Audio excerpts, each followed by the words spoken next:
7 types of people you should never help. Let me ask you something. Have you ever helped someone only to regret it later? Maybe you gave your time, your energy, your money, thinking you were doing the right thing, only to be used, disrespected, or even betrayed. Sound familiar? I know, as Christians, we are called to love, to give, to be generous. But listen carefully. Not everyone deserves your help. Not everyone who cries out for mercy truly wants to be saved. Some people don't want help, they want control. Some don't want healing, they want attention. And some, they just want to drain you dry and leave you empty. That's why today, I'm going to tell you about 7 types of people you should never help. Yes, that's right. Never. Because helping the wrong people can cost you more than you realize. It can steal your peace, wreck your spirit, and even pull you away from God's plan for your life. And before you start feeling guilty, this isn't about being selfish. It's about being wise. The Bible tells us in Proverbs 4:23, "Above all else, guard your heart, for everything you do flows from it." That means we can't just give and give to the wrong people until we have nothing left.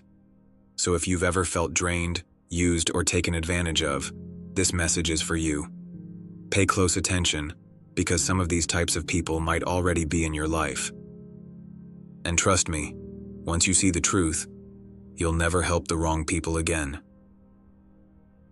Let's get into it. Here are 7 types of people you should never help. Number 1, the manipulators. Let me tell you something. Some people don't need help. They need a new victim. Have you ever had someone make you feel guilty for not helping them? They say things like, "If you were a real Christian, you'd help me. After everything I've done for you, you're just going to say no? God is watching. Do you really want to turn your back on me?" Listen carefully. That is not a cry for help. That is manipulation. Manipulators will twist your emotions, use your kindness against you, and make you feel responsible for their problems.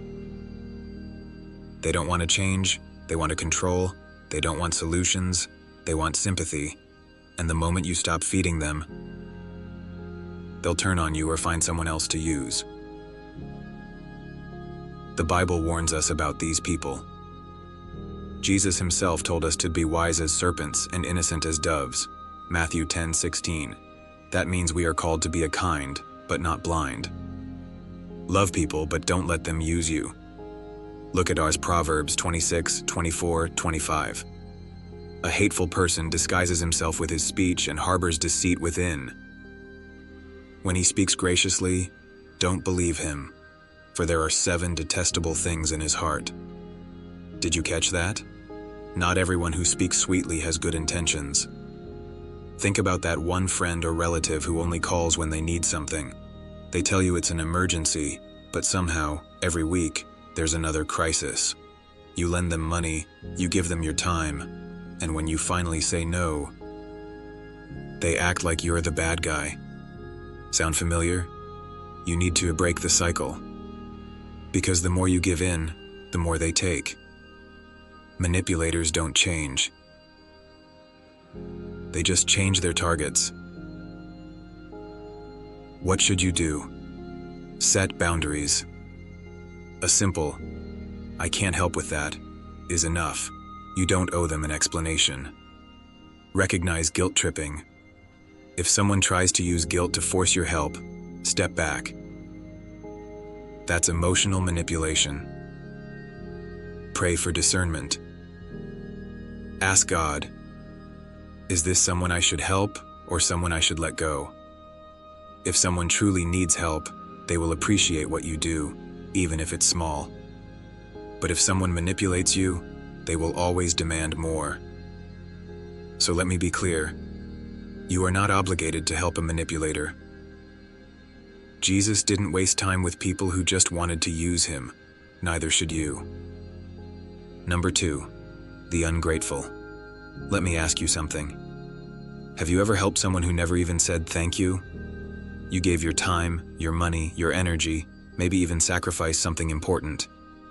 And they acted like it was nothing. No gratitude, no appreciation. Just an attitude of, well, that's what you were supposed to do. Let me tell you something. That kind of person does not deserve your help. Why? Because that helping an ungrateful person is like pouring water into a bucket with a hole in it. No matter how much you give, it will never be enough. They will always want more, and they will never appreciate what you've already done. Prayer. Biblical warning, the ungrateful always miss the blessing. Look at Luke 17:11-19. Jesus healed 10 lepers, 10, but only one came back to thank him. Jesus didn't say, "Oh, it's fine, they don't need to be grateful." No, he said, "We're not all 10 cleansed. Where are the other 9? Luke 17:17. Did you catch that?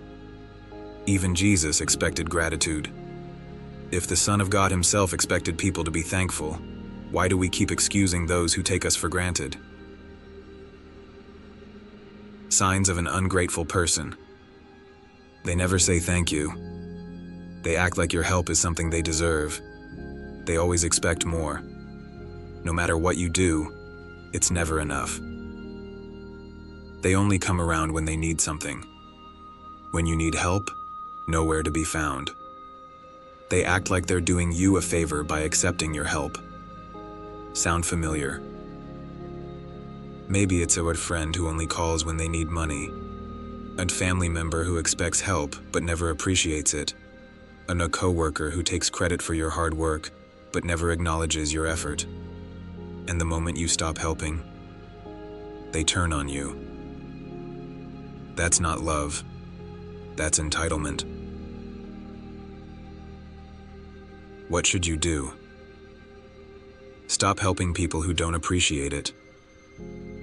Jesus didn't chase after the ungrateful lepers, neither should you. Give where it makes a difference. Find people who actually value what you do. Set standards. If someone can't even say, "Thank you," they don't deserve your help. If you keep pouring into ungrateful people, you will burn out. God never called you to be someone's doormat. He called you to be a cheerful giver, 2 Corinthians 9:7, not a resentful one. So hear me clearly. Never help an ungrateful person. Let them learn gratitude the hard way. Number 3, the perpetual victim. Let's be real. Some people don't want solutions, they want sympathy. You know the type. No matter what happens, they are always the victim. Always suffering, always in a crisis. And guess what? It's never their fault. They blame their family, they blame the government, they blame society, their past, their childhood, even their zodiac sign. But they never take responsibility for their own life. And here's the trap. They don't want help. They want a rescuer. They want someone to listen, to comfort them, to feel sorry for them. But when you offer real solutions, they reject them. Why? Because being a victim is easier than changing. The Bible warns us about this. Galatians 6:5 says, "For each one should carry their own load." That means God expects us to take responsibility for our own lives. But the perpetual victim, they refuse. Jesus healed many people, but before he healed the man at the pool of Bethesda, John 5:6, what did he ask? Do you want to be healed? Why would Jesus ask that? Because not everyone actually wants to be helped. Some people enjoy being the victim. It gives them attention, excuses, and avoids responsibility. Signs of a perpetual victim. They complain about the same problems, but never change anything. They expect you to drop everything to rescue them. They reject advice, but still expect you to listen to their problems. They make excuses for why they can't improve their life. They manipulate through guilt. You're the only one who cares about me. You have a friend who's always broke. Every month, It's the same sob story. I just need a little help. I promise this is the last time. So you help, but the next month? Same story. You suggest a budget, a job opportunity, a way out, but they ignore it. They just want you to keep rescuing them. You're not helping them. You're enabling them. What should you do? Stop being their emotional sponge. They will drain you if you let them. Offer real solutions, once. If they refuse to change, that's on them. Pray for them, but don't carry their burdens. Some people have to learn through struggle. God did not call you to be someone's permanent life raft. Some people need to sink before they learn to swim. So hear me clearly. If someone refuses to take responsibility, stop rescuing them. Number 4, the lazy. Let's be honest. Some people are struggling, not because life is hard, but because they refuse to put in the work. They want help, but they don't want responsibility. They want success, but they don't want effort. They want the blessing, but they don't want the discipline. And here's the worst part. They expect you to carry them. They sit back, make excuses, and watch while others do the work. And if you don't step in to help, suddenly, you're the bad guy. Let me tell you something.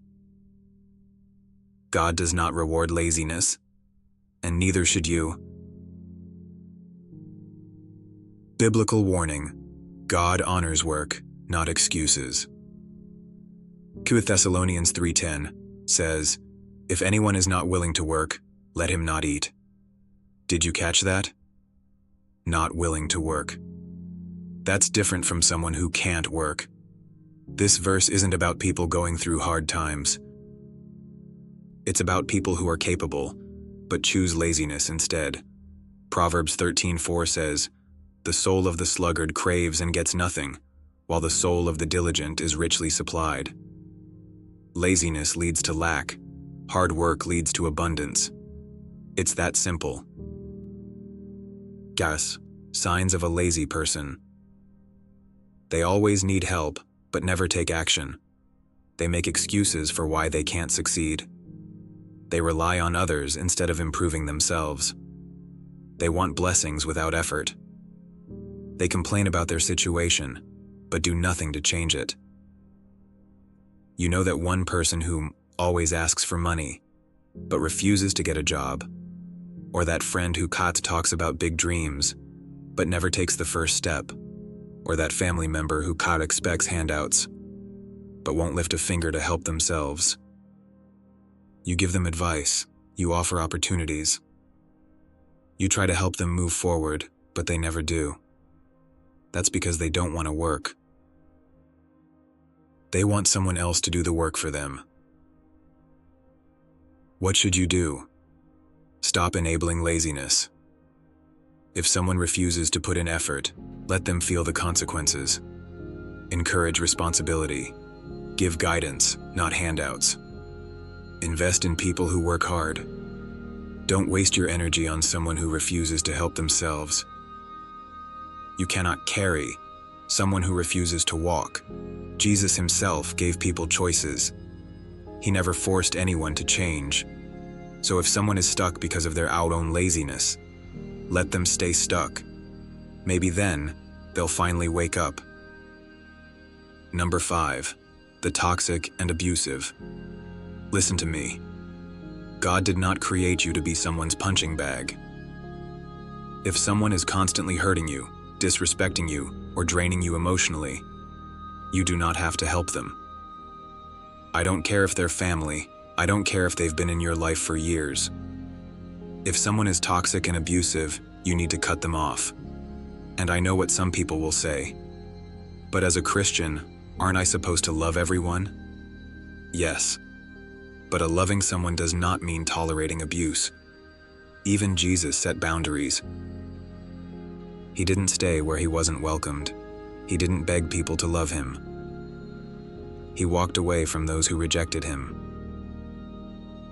Biblical warning, Avoid toxic people.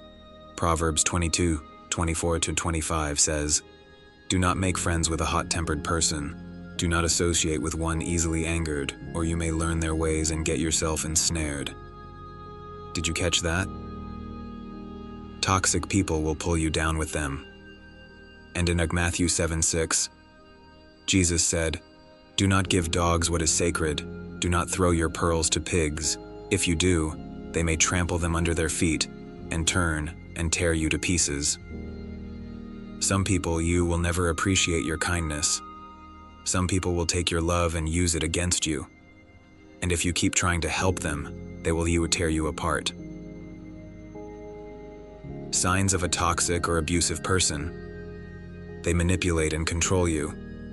They disrespect you, but expect you to stay. They drain your energy and destroy your peace. They use guilt to keep you around. They blame you for their actions. Maybe it's a friend who constantly puts you down. Maybe it's a high family member who mistreats you, but expects you to stay because we're family.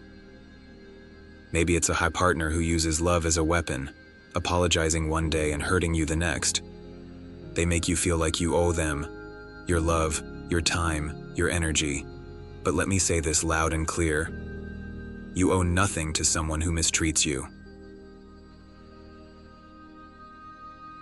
What should you do? Walk away. You don't need to explain yourself. Set boundaries. Protect your peace and your heart. Pray for them, from a distance. You can love someone and still refuse to tolerate their abuse. Helping the wrong person can destroy your spirit, steal your joy, and ruin your future. So if someone is toxic, stop trying to fix them. Let them go. Number 6, the proud and arrogant. Let me make this clear. You cannot help someone who thinks they know everything.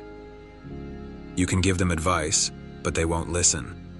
You can show them the truth, but they'll reject it. You can offer help, but they'll look down on you for even thinking they needed it. Why? Because their pride won't let them receive help. The Bible warns us about pride. Proverbs 16:18 says, "Pride goes before destruction, a haughty spirit before a fall." That means, prideful people don't need your help, they need consequences.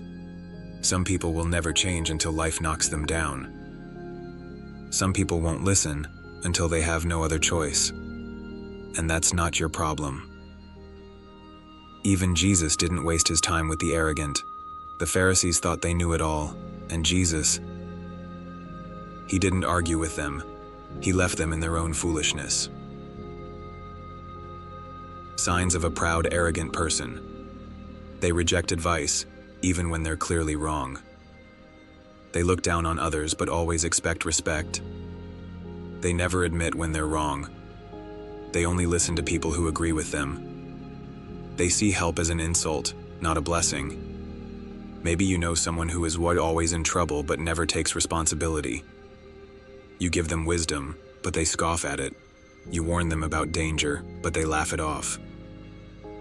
You try to help, but they make you feel like you're the fool for even trying. And then, when everything goes wrong, they still won't admit they were wrong. Some people only learn the hard way.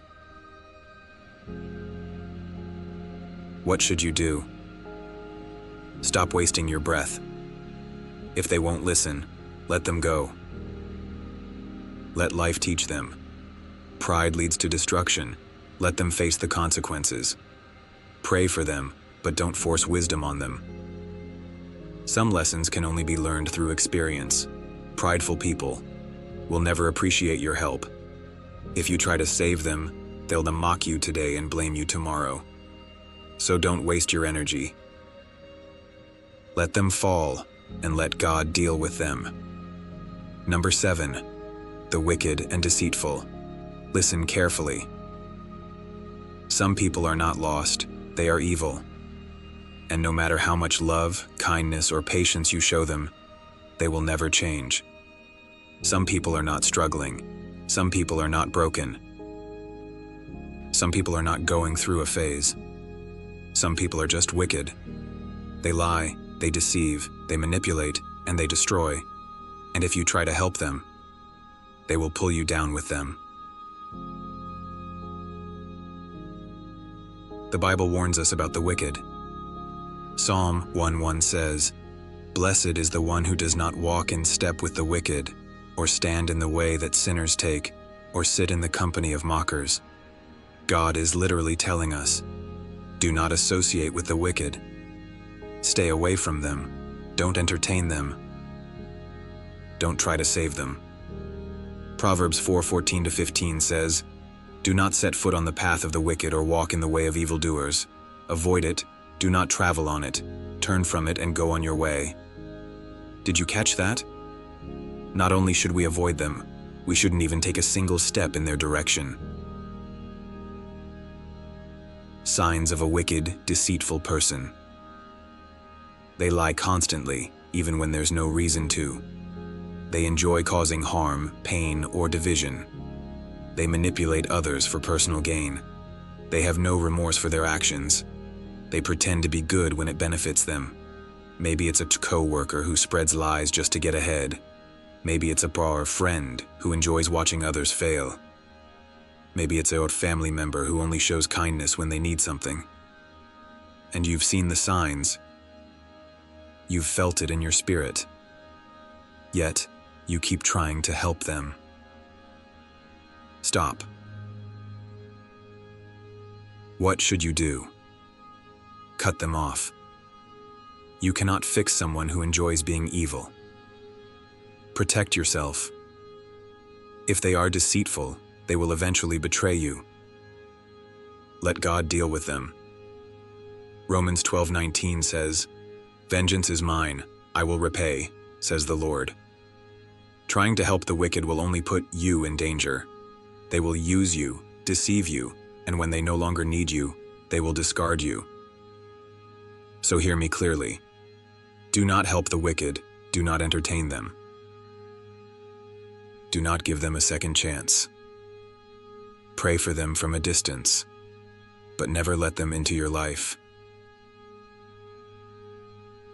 Conclusion. Stop helping the wrong people, start protecting your purpose.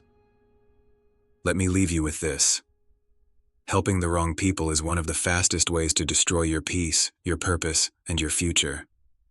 Think about it. How much time, energy, and love have you wasted on people who didn't appreciate you, used you, refused to change, took advantage of your kindness? Be honest. How many times have you poured into people who drained you? Listen, God never called you to be a doormat. He called you to be one wise. The Bible says in Matthew 10:16, "Be wise as serpents and harmless as doves." That means you can still be loving, still be kind, but not foolish. Helping everyone isn't God's will. Some people think that as Christians, we're supposed to help everyone. That's not true. Even Jesus didn't help everyone. When the rich young ruler refused to give up his pride, Jesus let him walk away. Mark 10:17-22. When the Pharisees rejected truth, Jesus didn't waste time arguing with them. Matthew 15:14. When the poor people in his hometown refused to believe, Jesus left and performed miracles elsewhere. Mark 6:5-6. Jesus had boundaries, and so should you. God calls us to help the Mazars humble, the teachable, the truly in need. People who are willing to change, appreciate help, and don't just take advantage. Work hard and take responsibility for their life. Are not manipulative, deceitful, or toxic. That's where your help makes a difference. But if someone rejects wisdom, refuses responsibility, or constantly uses you, let them go. Your time is valuable. Your energy is precious. Your calling is too important to be wasted on people who will never change. So here's my challenge to you. Stop feeling guilty for setting boundaries. If someone is a manipulator, cut them off. If someone is ungrateful, let them figure life out on their own. If someone plays the victim but never takes responsibility, stop rescuing them. If someone is lazy, let them reap what they sow. If someone is toxic or abusive, walk away. If someone is arrogant, let them learn the hard way. If someone is wicked, run. You don't have to explain yourself, you don't have to feel bad. Helping the wrong people will drain you. Helping the right people will change lives. Choose wisely, now go live your purpose. Without guilt, without fear, and without the weight of people who were never meant to be in your life. God has bigger things for you. Don't waste time on people who will never see it.